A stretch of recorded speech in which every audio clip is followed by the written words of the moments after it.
나타난 이 내용은 다른 복음서에서는 나타나지 않은 내용을 많이 담아주고 있기 때문에 우리에게 이 십자가 사건의 풍성함을 보여주는 데 있어서 아주 탁월하다고 감히 말씀드릴 수 있습니다. 보통 고난 주간이 되면 예수님의 고난에 대해서 우리는 일방적인 방법으로 생각하고 묵상하려고 합니다.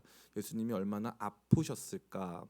예수님이 당하신 고난이 얼만큼 큰 고통을 예수님에게 야기했는가 하는데 우리가 초점 맞추어서 고난 주간에 많이 생각을 합니다.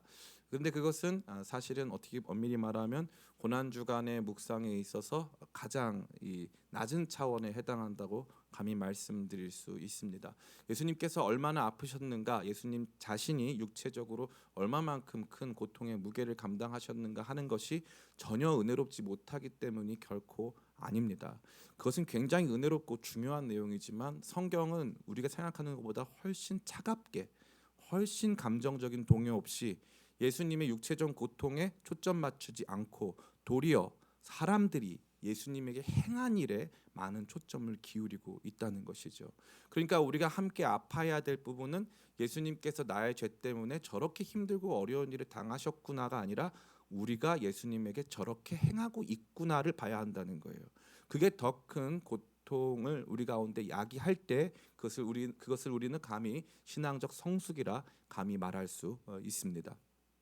어린아이들이 이제 자라면서요, 부모를 때리는 경우가 있어요. 아기들이. 근데 아기들은 그 부모를 때리는 행위가 어떠한 행위인지를 몰라요. 그래가지고 장난으로 때리는데 그 때리는 강도가 굉장히 셀 때가 많이 있죠. 부모님 마음 상할, 빈정 상할 정도로 세게 때릴 때도 있는 거예요. 그런데 아이들이니까 이게 어떤 고통을 야기했는지를 모르고 이게 어떠한 행위인지 그 의미를 모르잖아요. 근데 나이가 먹어서 여러분이 예를 들어 그런 일이 전혀 없겠지만 너무 화가 난 나머지 여러분의 부모님을 여러분이 주먹으로 때렸어요. 그러고 나서 정신이 들어봤어요. 내가 우리 사랑하는 엄마 아빠를 주먹으로 때렸다. 혹은 흉기로 찔렀다. 그러고 나면 엄마가 얼마나 아팠을까도 당연히 근심되고 아픈 일이지만 내가 그런 일을 했다는 것 때문에 정말 너무 불편하고 불편한 수준을 넘어서 정말 죽고 싶을 거예요. 정말 너무 고통스러울 거예요. 그러니까 사실 성경이 주목하는 바는 그 후자에 가깝다고 볼 수 있어요. 다시 말해 예수님께서 육체적으로 당하신 고난. 그래서 맨날 우리가 힘든 이유가 뭐냐면 고난 주간 때마다 사실 십자가 우리가 안 접어가지고 이게 만약에 첫 번째 다시 말해 예수님께서 육체적인 고난을 당하신 게 너무 중요하다면 성도님들이 뭐 평생 한 번쯤은 이렇게 목까지는 안 잊어도 뭐 바늘 같은 거라도 한번 찔려본다던가 십자가에 올라가서 십자가 체험을 좀 이렇게 하면은 그나마 예수님 고통을 공감할 수 있을 것 같아요. 근데 그렇게 합니까 안 합니까? 안 하죠. 그렇게 할 필요도 없어요. 왜 그렇습니까? 그 자체보다 더더욱이 더 크고 더 의미심장한 것은 우리가 예수님에게 그렇게 했다는 그 사실이에요. 우리의 본질, 죄된 우리의 본성, 우리의 본성이 예수님을 향하여서 어떤 태도를 갖고 어떻게 행하고 있느냐, 지금도 그분의 은혜로 구원받은 지금도 우리가 어떻게 그분을 대하고 있느냐를 바라보면 그때는요 예수님께서 당하신 고난의 아픔보다 내가 그분께 그 고통을 드리고 있다라고 하는 그 말로 할 수 없는 죄송함과 좀 민망함으로 말미암아 눈물이 흐르고 너무 아프고 너무 죄송한 거예요. 그러니까 진짜 은혜의 회복은 거기에 있는 거예요. 이 여기에 등장하는 여러 사람들의 인간 군상들의 모습 안에 우리 자신이 있었음을 보게 되고 그 안에서 고통하게 되는 것, 그것이 이 고난 주간을 보내는 가장 탁월한 방식이지 얼마나 아프셨나를 날마다 고민하면서 주님 저도 그 아픔을 좀 알게 해주세요 해가지고 여러분들이 비슷한 고난을 당하면은 예를 들어 갑자기 와가지고 누가 이게 옆구리 찔러도 아픈데 찔리면서 예수님이 아프셨겠지 이 생각 잘 안 나고 누가 찔렀지 이 생각밖에 안 나는 거예요. 그 포인트로 접근하면 절대 안 된다는 거죠. 이거보다 한 단계 더 높은 수준도 있어요. 그런데 우리가 요번에 많이 집중해서 다루기 원하는 부분은 바로 이 부분이에요. 우리가 주님을 어떻게 대하고 있는가. 바로 여기 등장하고 있습니다. 특별히 오늘 우리가 읽은 내용 중에는 이 다른 복음서에서는 전혀 등장하지 않는 이 빌라도의 법정에서 신문당하시다가 갑자기 예수님이 이송되셔서 이 인근에 있었던 이 헤롯에게 가셔서 거기서 또 한 번 신문 받으시는 다른 복음서에서는 등장하지 않는 아주 중요한 내용이 담겨 있습니다. 이 과정에서 드러난 우리의 죄성과 우리가 주님을 향해서 갖고 있는 근본적인 저항감, 또 그분께 올려드리고 있는, 그분께 드리고 있는 주님을 향한 업신여김과 조롱을 발견하며 주 앞에 회개하는 시간 되시기를 예수님의 이름으로 축원합니다. 아멘. 우선 우리는 오직 누가복음에만 기록되어 있는 빌라도 법정에서 이송되어 헤롯의 법정에 서신 그 내용을 함께 생각해 보기를 원합니다. 왜 누가는 하필이면 예수님께서 이 빌라도의 법정에서 헤롯의 법정으로 옮기신 이송 장면을 다루어 주고 있을까요?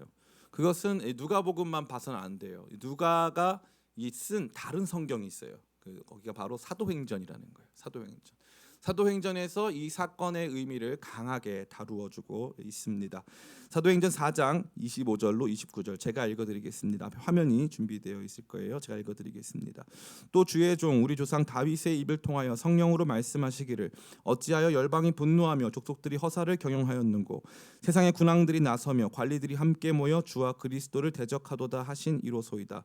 과연 헤롯과 본디오 빌라도는 이방인과 이스라엘 백성과 합세하여 하나님께서 기름 부으신 거룩한 종 예수를 거슬러 하나님의 권능과 뜻대로 이루려고 예정하신 그것을 행하려고 이 성에 모였나이다. 주여 이제도 그들의 위협함을 굽어 보시옵고 또 종들로 하여금 담대히 하나님의 말씀을 전하게 하여 주시오며. 아멘. 28절과 29절은 이 시점적으로 완전히 다른 이 시점을 보여주고 있어요. 28절은 그들이 이미 모였었다. 그런데 또 그들이 합세해서 우리를 또 위협하려고 한다. 이 두 가지 시점을 보여주고 있는 것입니다. 여기 보니까 합세하여 기름 부음 받은 메시아에게 저항하려고 했다는 점을 부각하여 설명해 주고 있습니다. 이 두 세력, 다시 말해 헤롯으로 대표되어지는 유대인 세력과 이 빌라도로 대표되어지는 이방인 세력, 로마 제국 세력이 합세하여서 같이 힘을 합쳐서 예수님을 십자가에 달게 하는 그 일을 행하였다라고 말하고 있는 거죠. 그러고 나서 오늘 본문을 보니까 뭐라고 되어 있어요? 12절 말씀 같이 한번 읽어보겠습니다. 오늘 본문의 12절 말씀 같이 보겠습니다. 시작. 헤롯과 빌라도가 전에는 원수였으나 당일에 서로 친구가 되니라. 헤롯과 빌라도가 당일에 원래는 원수였다고 되어 있는데 당일에 서로 친구가 되었다고 말하고 있어요. 그러니까 헤롯 앞에서 신문 받으신 것은 그야말로 유대인들과 이방인들 모든 인간들이 유대인의 세계관에서는요 세상에 두 부류밖에 없어요. 유대인 아니면 이방인 둘 중 하나밖에 없는 거예요. 세상의 모든 사람들이 힘을 합쳐서 예수님을 저항하는 거. 이게 어디 나오는 말씀이냐면은 시편 2편에 나오는 말씀이에요. 어찌하여 열방이 분노하며 허사를 경영하는고 세상의 군왕들이 나서며 그의 기름 부음 받은 아들을 대적한다. 이게 나오잖아요. 바로 메시아는 모든 사람들에 의해서 그들이 유대인이건 이방인이건 그들이 권력자이건 권력자가 아니건 그들이 종교 지도자이건 일개 무리이건 모든 사람들에 의해서 적대시되어지고 배척당하고 저항받는 그러한 존재가 바로 메시아다라고 하는 것을 보여주고 있는 것이죠. 예수님을 죽이고 십자가에 매다는 것에는 적군과 아군이 따로 없었다는 거예요. 모든 사람이 힘을 합쳤다는 거예요. 이것은 무엇을 보여줍니까? 이것은 저와 여러분을 포함한 모든 사람이 예수님을 원하지 않는다는 거예요. 죄성의 핵심이 바로 이것입니다. 주일날 오전에 설교 들으신 분들은 다 아실 거예요. 죄성의 핵심은 무엇이냐? 거짓말을 좀 했다. 내가 좀 음란한 생각을 했다. 내가 돈을 훔쳤다. 내가 남을 때렸다. 이게 우리는 죄라고 생각해요. 그렇지 않습니다. 죄의 근본적인 모습은 하나님을 죽이는 거예요. 그래서 죄가 가장 극대화된 모습으로 나타나는 게 십자가입니다. 십자가에 못 박아라. 십자가에 못 박아라. 하나님의 아들로 오셨고 이 땅의 왕으로 오셨는데 우리의 통치자로 오셨는데 우리가 그분을 원했다 원하지 않는다. 개인적으로 원하지 않은 것을 넘어서서 모든 국가 열방이 다 같이 힘을 합쳐서 메시아에 대해서 저항한다 이거죠. 죄된 인간은 예수 그리스도를 원하지 않습니다.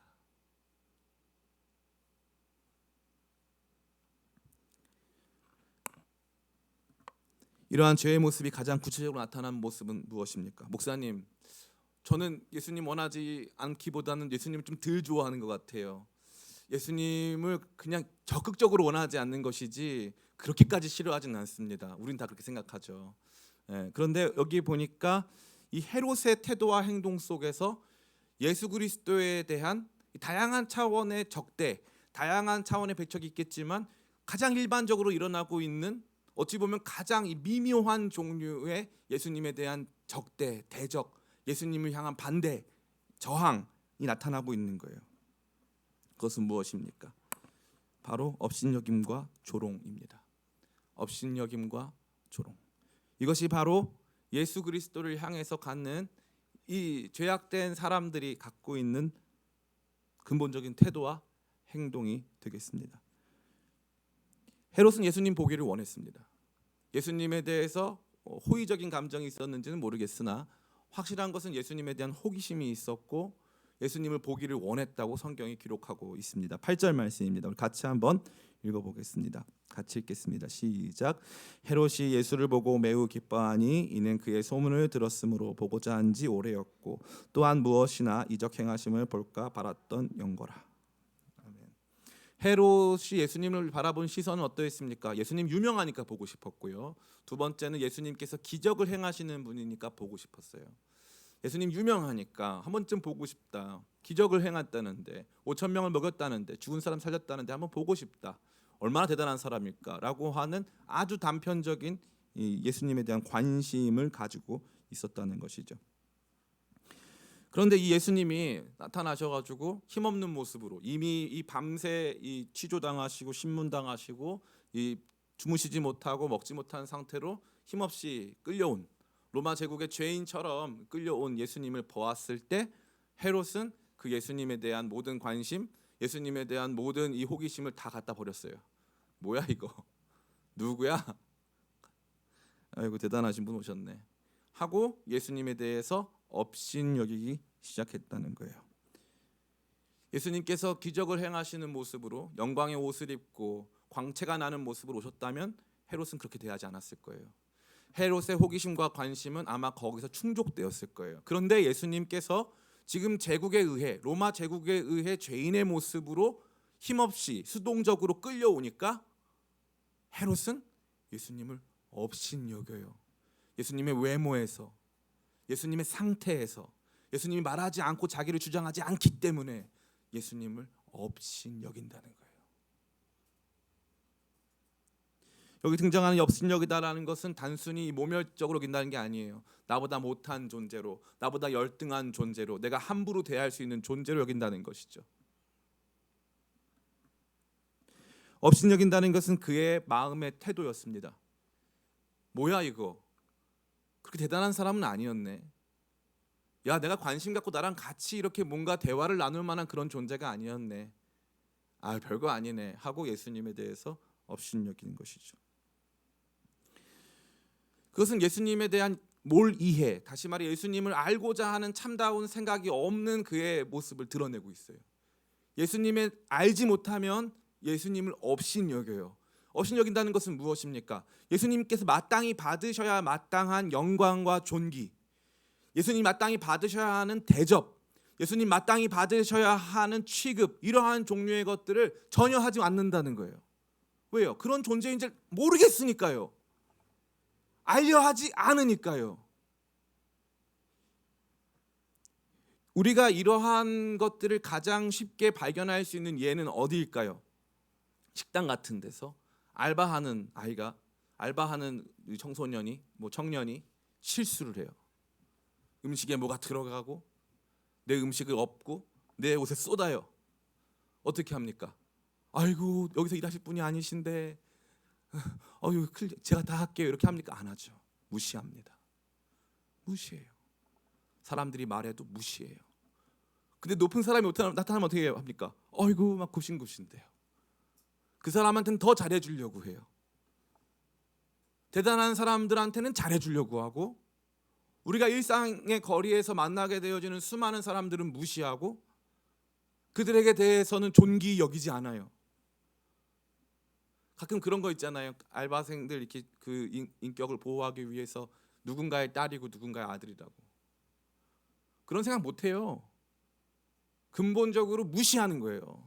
업신여긴다는 거죠. 나는 소비자고 너는 생산자. 나는 너를 샀다 이거예요. 제가 누누이 간증하지만 예전에 제가 굉장히 까칠한 소비자였어요. 그래가지고 이 냉면집에 가면은 머리카락 하나 들어가잖아요. 그럼 냉면 안에 있는 머리카락을 들고 10분, 20분, 30분 동안 가만히 이러고 있어요. 그럼 사람들이 와요. 그러면은 알바생한테 제가 아유 우리 선생님께서 무슨 잘못 하셨겠어요. 사장님 나오시라고 하세요. 사장님 올 때까지 저녁 계속 있을 거예요. 30분 동안, 40분 동안 그러고 있는 거예요. 왠지 아세요? 나는 존귀하니까. 저는 그래도 되는 줄 알았어요. 소리 질러도 되는 줄 알았어요. 나는 권리가 있다고 생각했어요.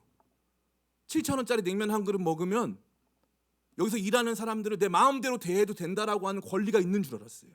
진짜예요. 그러고 나서 제가 어른이 됐어요. 냉면의 원가를 계산하기 시작했어요. 냉면 원가를 계산해 봤더니 많이 나오지 않더라고요. 냉면 원가 중에 이 알바생이 받는 게 100원이 안 돼요. 100원이 안 돼요. 그러면 저는 이 알바생의 서비스를 살 때 100원을 내고 그의 인격을 사려고 하더라고요. 제가 예수님 제대로 만난 다음에 그 제 모습이 얼마나 가증한지. 저는 버스 탈 때 안녕하세요 하고 타고 내릴 때 안녕히 계세요 하고 내려요. 세상에 제가 업신여길 수 있는 사람이 없더라고요. 사람은 존귀하더라고요. 하나님이 사람들을 사랑하시더라고요. 헤롯은 어떻게 합니까? 업신여겨요. 그만한 가치가 없다고 보는 거예요. 예수님에 대해서 이해하려 하지 않아요. 그분이 누구신가 그분의 말씀을 들어보려 하지 않아요. 당신에 대한 소문을 많이 들었습니다. 당신은 어떤 분이십니까? 나는 어떻게 해야 하나님 나라에 들어갈 수 있겠습니까? 이러한 진지한 질문을 던지지 않아요. 업신여겨요. 자, 그러면 예수님에 대한 이러한 이 몰이해, 예수님에 대한 이러한 무관심, 예수님의 받으셔야 마땅한 영광과 존귀를 드리지 못한 채 대충 예수님을 바라보고 생각하는, 제가 가끔 그런 생각 들어요. 막 웅성웅성 예배 전에 이제 우리가 막 웅성웅성 되고 있을 때 예수님이 들어오시면 갑자기 싹 조용해질까? 아닐 것 같아요. 예수님이 들어오시면 같이 막 떠들어. 막 옆에서 떠들고 할 일 하고, 야 이거 PPT 했냐? 예수님이 오신다고 그렇게 될 것 같지가 않아요. 신앙생활하는 우리가 예수님을 기대하지 않아요. 기적은 기대해요. 똑같아요. 헤롯이랑 똑같아요. 혹시 좀 기적이 일어날까? 재밌는 게 뭔지 아세요? 작은 교회 들어올 때는 문 차고 들어오고요. 어마어마하게 큰 교회 들어올 때는 조심히 들어가요. 제가 큰 교회 들어가면서 문 차면서 들어가서 본 적 한 번도 없어요. 술 먹은 사람 빼고 다 조심히 들고 들어가요. 우리 안에 죄성의 핵심이 예수님 우습게 여기는 거예요. 합당한 영광과 존귀 이런 거 고민이 없는 거예요. 그분이 어떠한 분이신지에 대한 그 무게에 전혀 관심이 없는 거예요. 좀 이렇게 유명하시니까, 좀 기적 행해 주시는 분이니까 관심이 있는 거죠. 우리의 예배가요, 마치 대통령이 여러분 각 사람이 전화를 걸어가지고 우리 김현욱 씨 제일 만만했어요. 맨 앞에 앉은. 그래서 유부남이기도 하고 이러니까 우리 언제 같이 오찬을 하자. 이렇게 연락이 왔어요. 물론 이제 대통령이 싫어할 수도 있죠. 그러다 이제 대통령이기 때문에 오찬을 하자. 그러면 막 대충 입고 갑니까? 추리닝 입고 가가지고 안녕하세요 이렇게 갑니까? 아무도 안 그렇죠. 굉장히 무거운 마음으로 갈 거예요. 제가 저희 어머니한테 배운 딱 한 가지가 있어요. 아무도 없어도 네가 주님 앞에 있을 때는 정말 겸손한 모습으로 그분께 드려야 될 존귀와 경배의 마음을 가지고 그 앞에 엎드려라 이거예요. 요즘에 많은 그리스도인들 안에 나는 주의 친구 노래 유행한 다음부터 예수님 친구인 줄 아는 분이 계세요. 예수님 친구가 맞는데 좀 부담스러우신 친구예요. 함부로 대하기 좀 어려워. 예수님 말 놔 이러면 어떻게 제가 말을 놔요? 주님 말씀 따지 마세요. 부담스러워요. 그러니까 우리가 때로 너무 힘들고 어려울 때 주님 너무 힘듭니다 고백할 수 있죠. 너무 어렵습니다 고백할 수 있어요. 그런데 언젠가부터 주님께 나아가는 우리의 태도가 그냥 캐주얼해도 된다. 그냥 대충 나가도 상관없다. 예배 그거 그까짓 거 맨날 드리는 건데 과연 우리 중에 이 예수님에 대한 업신여김, 예수님 마땅히 받으셔야 되는 그분의 대우, 그분이 마땅히 받으셔야 되는 영광에 대해서 민감하지 못한 채 살고 있으면서 그분 앞에 마땅히 무언가를 요구할 수 있을 만큼의 삶을 살아낸 그러한 성도 있습니까? 한 명도 없잖아요. 근데 왜 우리는 그분을 알려고 하지 않죠? 왜 우리는 그분의 무게 앞에 서려고 힘쓰고 노력하지 않죠? 지난 2000년간 이어져 온 신앙의 전통, 위대한 믿음의 우리 선진들 앞에, 그들이 주님 앞에 나아갔었던 그 진지함과 주님을 알아가려고 했던 그 수많은 노력과 수고들은 다 뒤로 한 채 왜 여러분의 문제만 그렇게 중요해서 예수님 알려고 하지 않죠? 무엇인가 기적을 행하는 것 보려고? 아마 여러분이 해로시고요, 예수님이 여러분의 재판정 앞에 섰을 때 저를 포함해서 그 예수님을 존귀히 여기고 바라볼 수 있는 사람은 많이 없을 거예요. 나는 너를 심판할 수 있는 심판관이고, 너의 명성은 익히 들었지만 지금 네가 너 자신을 내게 증명해 보이지 못한다면 나는 너에게 그 어떠한 존귀도 그 어떠한 영광도 줄 수 없어. 나는 이곳을 주관하고 있는 재판관이야. 내가 판단자야. 내가 소비자야. 그게 우리 마음 안에 가득한 거예요. 가득한 거예요. 교회를 바라볼 때, 다른 성도를 바라볼 때 다 재판장이 다른 사람 막 무시합니다. 사람이 제일 당하고 싶지 않은 게 뭔지 아세요? 무시예요. 무시. 가난한 사람도 자존심이 있어요. 못난 사람도 자존심이 있단 말이에요. 무시를 당하면 견딜 수 있는 사람은 아무도 없어요. 그게 왜 그렇게 된 줄 알아요? 사람은 원래 존귀하게 지어져서 그래요. 이 무소유를 쓴 법정 스님이 있어요. 이 법정 스님이 이제 스님들 우습게 보면 안 돼요. 이 스님들이 단순히 종교가 다른 게 아니에요. 이 사람들 철학이 달라서 그런데 굉장히 깊어요, 사고가. 근데 이 사람이 식욕도, 성욕도, 수면욕도 이겨낼 수 있었대요. 근데 자기 절대 못 이겨내는 한 가지가 있더래요. 무소유로 살고 싶었는데 절대 못하는 한 가지, 인정받고자 하는 욕구를 버릴 수가 없더래요. 누군가한테 인정받고 존귀 여김받고자 하는 그 어떻게 보면 사랑의 욕구죠. 수용의 욕구죠. 그거 못 버리겠대요. 너무 힘들대요. 그래서요, 이 사람이 제일 무서워질 때가 무시당할 때예요. 그 사람 무시하잖아요. 대충 모금 흘겨보잖아요. 가만히 안 있습니다. 근데 우리는요, 타인을 이렇게 무시할 뿐만 아니라 내가 조금만 권력이 있으면, 남보다 조금만 힘이 좀 있으면 얼마든지 타인과 다른 이 공동체와 다른 사람들의 삶의 행태를 다 무시하고요, 그런 시선으로 예수님 앞으로 가는 거예요. 그래서 늘 화가 나고 삐져 있어요. 저한테 해주신 게 뭐가 있더라? 다른 사람한테는 기적 다 행해 주신다면 왜 나한테 기적도 안 행해 주시고, 제가 어떻게 예수님 믿으라고 말씀하시는 겁니까 지금? 정작 예수님에 대해 제대로 알고 이해하고 그분의 진면목을 보려고 하는 노력과 수고도 없이 그렇게 신앙생활 대충 해놓고서는 예수님이 오시면은 그분께 영광과 감사와 찬양을 돌리기보다는 나한테 좀 뭘 해달라고 하는 그 분노가 있다면, 그것은 우리가 주님을 업신여기고 어찌 보면 마음속 깊이 미워하고 있는, 아직도 죄악된 본성을 깨지 못한 우리 연약함이 아닌가. 전 이 말씀 안에서 저를 봅니다. 저 자신을 보는 거예요. 사랑하는 성도 여러분, 전 여러분들이 여러분 자신과 더불어 이 말씀을 깊이 묵상하는 가운데 우리 안에 여전히 자리 잡고 있는 그 얄팍한 주님의 판단자, 주님의 평가자가 돼서 주님을 알고 주님 앞에서 평가받고 판단받는 존재가 아니라 내가 주님을 좀 평가하고 판단하겠습니다. 제가 이제 고난 주간 준비하면서 이제 책들도 사고 뭐 준비도 합니다. 보면요, 제가 그 교파를 욕하고 싶지 않은데 특정 교파, 천주파 이런 뜨고 있는데 거기서 나온 책 보면요, 기가 막혀요. 기가 막혀. 복음서에 등장하는 대부분의 내용이 뻥이래요. 왜 믿어요? 나 같으면 안 믿겠어 그냥. 그러면 복음서 당시의 정황을 다루고 있는 비교 가능한 역사서보다 복음서의 분량과 사본의 종류와 사본의 이 사본의 개수가 훨씬 많아요. 그러면 역사를 다루는 사람 입장에서는 복음서도 굉장히 중요한 역사적 사료로 사용할 수 있어야 되거든요. 근데 그런 걸 안 하고 심지어 믿는다는 사람들이 다 불신앙의 내용으로 점철된 내용 쓰고 있어요.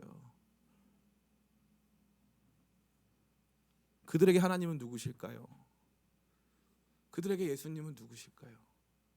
제가 좀 많이 무식해서 그런 것 같기도 한데 오랜만에 책을 보다가 찍고 싶었어요. 이딴 책을 갖다 팔다니. 언제나 복음은 공격받아요. 그런데 지난 2000년 동안 단 한 번도 교회는 작아진 적이 없고 단 한 번도 복음은 쇠한 적이 없어요. 언제나 복음은 승리해 왔어요. 사랑의 승리, 용서의 승리. 시대를 관통하고 돌파하는 위대한 승리가 거기에 있었어요. 예수님이 여러분의 생각보다 중요해요. 아멘. 여러분 예수님 판단자가 아니에요. 아멘. 예수님을 예배의 주체, 예배의 대상으로 여기고 그분을 존귀히 여기는 우리 되기를 간절히 원합니다. 이번 고난 주간을 통과하면서 우리 때문에 마음 상하셨을, 우리 때문에 홀대 받으시고, 우리 때문에 마음 가운데서 야 쟤는 나를 진짜 사랑하진 않는구나 하는 수많은 거절감을 느끼셔야 했던 예수님의 고통에 참여하는 저와 여러분 성숙한 우리 되기를 예수님의 이름으로 축원합니다. 예수님을 업신여긴 것은 그의 마음의 태도였습니다. 물론 그의 표정과 그의 말투와 그의 행동에 드러났겠죠. 그러나 그가 예수님에게 보여준 예수님을 업신여기는 태도의 궁극적 지점에 있는 것은 바로 그의 행동이었습니다. 그의 행동은 무엇입니까? 바로 조롱이었습니다. 조롱은 무엇입니까? 그가 예수님에게 왕들이 입는 옷을 입혀서 빌라도에게 보낸 것입니다. 잘 보세요. 어떤 법정에 갔습니다. 여러분이 무죄로 선고를 받았어요. 여러분이 사실은 성적 A+인데 사람들이 여러분이 성적표를 조작해가지고 A+ 만들었다고 뻥을 쳤단 말이에요. 나는 분명히 A+ 맞아. 그런데 사람들이 계속 넌 원래 A+가 아니야라고 막 말해줬어요. 그래가지고 법정까지 섰단 말이에요. 근데 거기 법정에서 당신이 A+인 증거는 없습니다. 그래서 당신의 마음을 위로하고자 제가 대신 A+ 성적표를 준비했습니다. 그리고 여러분한테 주는 거예요. 이게 뭐예요? 이 조롱이에요. 법정에서 이런 게 있으면 돼요, 안 돼요? 안 되죠. 죄가 없다. 빌라도는 그나마 나아요. 죄를 못 찾겠다. 그나마 낫단 말이에요. 근데 헤롯은 어떻게 하는 거예요? 헤롯은 네가 유대인의 왕이냐? 말씀을 안 하시니까 죄가 없네 하고 야 대신에 옷 한번 입혀 보내라 하는 거예요. 이 업신여김의 강도가 어떤 식으로 나타나는 거냐면은 예수님 유대인의 왕이신 참다우신 예수님에게 걸맞는 행동을 해드린 거잖아요. 어찌 보면 유대인의 왕이시라면서요. 그래서 왕이신 예수님께 왕복을 좀 드렸어요. 왕의 옷을 좀 드린 것 뿐이에요. 그죠? 맞죠? 이거 합당한 거 아닙니까? 그럼 물어보는 거예요. 뭐라고 물어봅니까? 너 진짜 내가 왕이라고 생각해서 왕복을 주었니? 아니잖아요. 이게 조롱인 거예요. 이게 조롱인 거예요.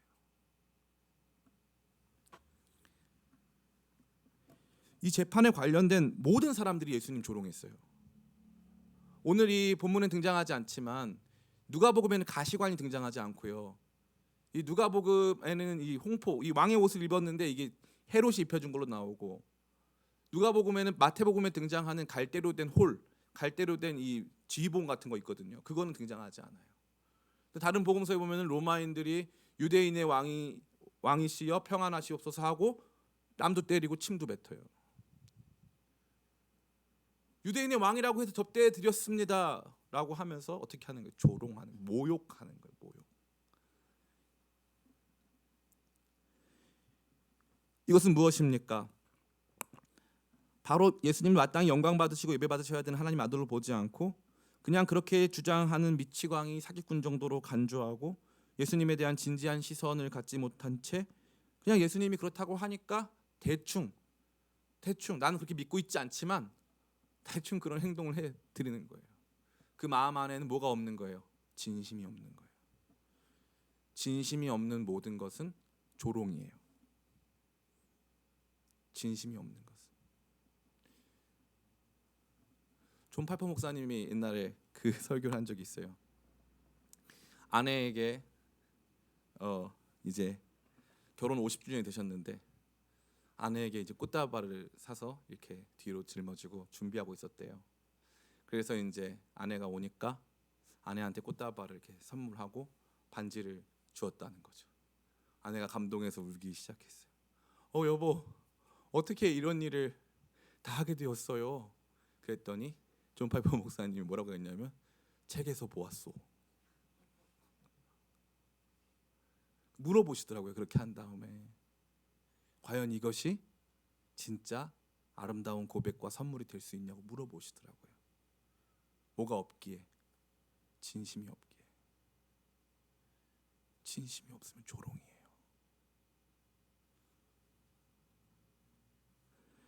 이사야서 1장 11에서 15절 제가 읽어드리겠습니다.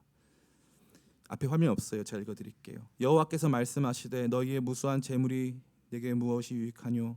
나는 수량의 번제와 살찐 짐승의 기름에 배불렀고 나는 수송아지나 어린 양이나 수점소의 피를 기뻐하지 아니하노라.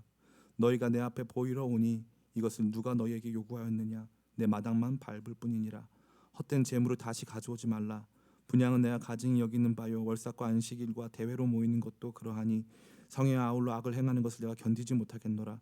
내 마음이 너희의 월삭과 정한 절기를 싫어하나니 그것이 내게 무거운 짐이라 내가 지기에 곤비하였느니라. 너희가 손을 펼 때에 내가 내 눈을 너희에게서 가리고 너희가 많이 기도할지라도 내가 듣지 아니하리니 이는 너희의 손에 피가 가득함이라. 하나님 뭐라고 하시는 거예요? 예배 좀 그만 드려라. 지겨워 죽겠어. 니네 진심 없잖아. 니네가 계속 그렇게 하면 나 너무 수치심이 느껴져. 너네 왜 거짓말로 왜 계속 그렇게 해? 니네 그렇게 안 믿잖아.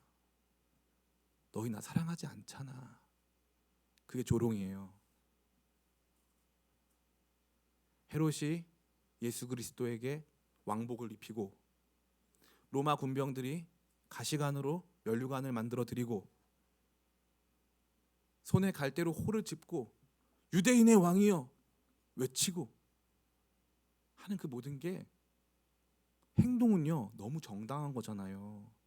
맞잖아요. 행동은 다 정당한 거예요. 합당한 거예요. 그런데 그 안에 담겨 있는 믿음 없음, 그 안에 담겨 있는 전혀 믿음 없고 전혀 그를 원하지 않는 그 마음으로 말미암아 그의 종교 행위는 그들의 모든 행위들은 주님을 향한 조롱의 극대화가 되는 거예요. 이것은 무엇을 의미합니까? 우리의 예배 행위도 주님을 향한 조롱이 될 수 있다는 거예요. 죄악이 가득한데 주님 앞에 나와서 사랑한다고 고백하고 예배하는 모든 행위가 주님 보시기에는 야, 너 거짓말이잖아. 너 아니잖아. 왜 나한테 왜 그래? 그런 걸로 충분히 들릴 수 있다는 거예요. 그죠? 우리가 첫 장면, 누가복음에서 처음 만나는 그 장면이 무엇이냐면 바로 이거예요. 이 뒤에 이어질 예수님 당하시는 육체적 고난의 강도에 비해서는 적지만 예수님께서 심리적으로 또 예수님께서 인격적으로 당하시는 고통과 고난에 있어서는 핵심이에요. 그분의 존재를 알려도 들지도 않고 예수님이 누구신가 그분의 진면목을 보았을 땐 절대 하지 못할 수밖에 없는 일들을 그분께 행하고 그분을 조롱하는 우리의 태도가 여기에 있는 것이죠. 진심 없는 신앙생활. 예전에 제가 이제 건반을 파피아노를 많이 가르쳤어요. 파피아노 가르치는 게 제 업이었어요. 이걸로 밥 먹고 살 정도로 많이 가르쳤어요. 그러면은 이제 그걸 릭이라고 하는데 건반 치다가 중간에 반주자가 이렇게 디디디딩 가끔 뭐 치는 음이 있어요. 그러면은 이 두 부류예요. 한 사람은 습관적으로 나오는 게 있어요. 습관적으로 그냥 그걸 계속 쳐요. 습관적으로. 다른 한 사람은 습관적으로 안 치고 자기가 들었는데 너무 예쁜 소리가 나는 게 있으면 그걸 쳐본다든가 이렇게 한단 말이에요. 그러면은 제가 꼭 물어봐요. 그게 그 소리가 예쁘건 안 예쁘건 잘 쳤건 못 쳤건 틀렸건 맞았건 꼭 물어봐요. 의도를 갖고 한 거야 아니면 그냥 한 거야. 그러면은 그냥 한 거면 저한테 혼나요. 틀려도 되니까 의도를 가지고 한 거는 칭찬을 받아요. 그럼 조금 수정을 받을 수 있어요. 그러면 더 예뻐져요. 근데 의도가 없이 습관적으로 하면 무조건 혼나는 거예요. 그건 잘못된 습관이 배는 거거든요. 그럴 때가 너무 많아요. 우리의 종교 행위가 마찬가지예요. 습관적으로 나오게 되면 언제나 그런 문제가 발생해요. 이 목사님들 중에 두 부류가 있어요. 제가 예전에 세미나에 참석을 했는데 그 세미나가 이제 팀 켈러 목사님 하시는 이 시티 투 시티라고 하는 그 이 운동의 세미나였어요. 그 세미나 그 당시에 우리나라에 그 지부가 없었기 때문에 CTC라는 단체가 없었기 때문에 이제 아주 특별하게 이렇게 초청받은 분들만 갔는데 감사하게도 어떤 교수님이 저를 추천해 주셔가지고 거기에 진짜 기라성 같은 목사님들과 함께 세미나 2박 3일을 참석한 적이 있어요. 3박 4일을 참석한 적이 있어요. 그때 이제 팀 켈러 목사님의 핵심은 뭐냐 하면은 복음은 뉴스다. 복음은 소식이고 그 좋은 소식을 계속 들으면 반드시 변화가 일어난다라는 게 그분의 취지였어요. 그러니까 대번에 다른 목사님들이 이제 손을 들기 시작하는 거예요. 아니 그럼 제자 훈련은 뭐냐? 아니 그러면은 우리 받는 여러 가지 신앙적인 훈련과 단계들은 뭐냐? 그거 다 무시할 거냐? 근데 너무 놀라운 게요. 거기에 계시는 목사님 스티븐 엄 목사님이라고 하는 분인데 그분은 뒤로 물러서질 않아요. 제자 훈련도 다 좋은 거고 맞긴 한데 그거 할 필요는 있다. 그러나 그것이 결정적이진 않다. 결국 복음이다. 계속 복음이래요. 계속 복음이래요. 그러니까 거의 뭐 싸움 직전이에요. 이제 왜냐하면 여기 지금 목회하시는 분들은 그냥 교회가 뭐 100명, 200명이 아니에요. 다 기본 뭐 2,000명, 3,000명 다니는 뭐 몇만 명 교회까지 다 모여 계세요. 안산동산교회 김인중 목사님 제일 앞자리에 계시고 다 모여 있단 말이에요. 그 목사님들이 어떻게 보면 자기 목회가 부정당하는 거잖아요. 이분은 복음이면 다다. 근데 거기 있는 분들은 증명된 목회로 증명된 훈련이 있어야 된다. 막 투쟁이 막 일어나는 거예요. 끝까지 이 스티븐 어목 그 당시 거기 이 강사 목사님이었는데 절대 뒤로 안 물렀어요. 복음이면 된다. 제가 근데 지나고 보니까 지금 깨달은 게 뭐냐면 이거예요. 거기서 분명히 그렇게 말씀하셨어요. 제자 훈련이 됐건 다른 어떤 모양의 영적 훈련이 됐건 습관적으로 종교 행위로서 드리는 건 아무 의미가 없다. 반드시 복음의 능력이 함께 해야 된다라고 하는 강조점이 있던 거예요. 진심이어야 된다는 거예요. 진심. 자, 그럼 여러분께 질문 드리겠습니다. 여러분은 예수님을 업신여기지 않을 진심이 있으신가요? 우린 분명히 아멘이라고 말하겠죠. 여러분은 예수님을 조롱하지 않을 예배에 대한 모든 예배를 정말 마음과 뜻과 정성을 다해서 예배하고자 하는 마음의 진심이 있으신가요? 아멘 하고 싶죠. 제가 아프가니스탄 갔는데 거기에 영웅적인 사역을 하시는 이 목사님이 계셨어요. 허버트 홍이라는 목사님이신데 그 목사님 진짜 목숨 걸고 사역하시거든요. 저녁마다 막 경건회를 하시는데 이 목사님은 경건회 하실 때 저녁마다 코를 고세요. 너무 제가 어떻게 받아들일지 모르겠어요. 그렇게 그 땅을 다니시면서 그 땅에서 막 기도하시고 막 사람들과 막 함께 하시는데 우리끼리 경건회 할 때는 목사님이 깊은 주님과의 만남 속에서 늘 거기에 함께 하시더라고요. 이거 어떻게 받아들일까? 제가 무슨 말씀 드리는 거예요? 그거 안 돼요. 여러분이 예수님 업신여기지 않으려고 노력해서 되는 거 아니에요. 우리는 계속 예수님 업신여길 거예요. 우리는 주님을 늘 배반할 거거든요. 그게 우리예요. 포기하세요. 좀 나은 인간으로 여러분을 좀 보이려고 하지 마세요. 포기하시라고요. 주님들 업신여길 거잖아요. 아마 예수님이 바쁜 여러분의 일상이나 직장생활 찾아오신다면 예수님 너무 지금 바쁘니까 지금은 안 돼요라고 말하고 예수님 무시하실 거잖아요. 기적 행하지 않고 여러분의 삶의 문제를 해결해 주지 않으시고 나랑 성경 공부하자고 하면 예수님 무시하실 거잖아요. 그게 우리예요. 인정해야 되는 거예요. 십자가는 우리의 모습을 보는 시간이고 그걸 인정하는 시간이에요. 여러분 종교 행위, 예배 행위, 기도 행위, 말씀 읽는 행위 그 습관적으로 하는 행위 속에서 날마다 진심으로 하십니까? 됩니까? 안 돼요. 원래 안 되는 거예요. 하다 보면 늘 졸립고 말씀 읽다 보면 내가 지금 말씀을 읽는 건지 말씀이 나를 읽는 건지 모르겠어요. 늘 그런 거예요. 그럼 그게 뭐냐? 그게 나다 이거예요. 그게 우리다. 내가 헤롯이었다면 내가 빌라도였으면 예수님 1000번만 업신여기고 조롱하고 내 권력 이용해가지고 예수님한테 멋쟁이 옷 입혀드리면서 아이고 유대인의 왕이시여 아유 대단하십니다. 수고하세요. 그게 바로 우리란 말이에요.